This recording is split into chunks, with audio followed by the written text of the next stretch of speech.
మనిషి జీవితంలో మనకు అతిపెద్ద శత్రువు ఎవరో తెలుసా? బయట ఉన్నవారు కాదు, మనలోనే ఉన్న కోపం. కోపం వచ్చినప్పుడు మనం చేసే పనులు, మాటలు తర్వాత పశ్చాత్తాపానికి కారణమవుతాయి. అందుకే కోపాన్ని నియంత్రించుకోవడం చాలా ముఖ్యం.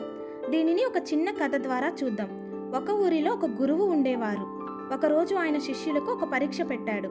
ప్రతి ఒక్కరికి ఒక బస్తా ఇచ్చి అందులో బంగాళదుంపలు పెట్టమన్నాడు. ఎవరి మీద మీకు కోపం ఉంటే వారి పేర్లు బంగాళదుంపల మీద రాసి బస్తాలో పెట్టండి అని చెప్పారు. శిష్యులు అలాగే చేశారు. కొందరి బస్తాలో 2 నుంచి 3 బంగాళదుంపలు, కొందరివి 10 నుంచి 15 కూడా ఉన్నాయి. ఆ తర్వాత గురువు చెప్పారు, ఇప్పటి నుంచి ఈ బస్తా ప్రతి పనిలోనూ మీతోనే ఉండాలి. పాఠశాలకు, ఇంటికి, నిద్రపోయేటప్పుడు కూడా మీతోనే ఉంచాలి. మొదట్లో శిష్యులు సరదాగా తీసుకున్నారు. కానీ కొన్ని రోజుల తర్వాత సమస్య మొదలైంది. బంగాళదుంపలు కుళ్ళిపోవడం మొదలయ్యాయి. దుర్వాసన రావడం మొదలైంది. బస్తా మోసుకుపోవడం భారంగా మారింది. చివరికి అందరూ గురువుని అడిగారు, ఇలాంటివి ఎందుకు చెప్పారండి అని. అప్పుడు గురువు ప్రశాంతంగా చెప్పారు, ఇలా బస్తా మోసుకుపోవడం ఎంత కష్టమో మీరే చూశారు కదా.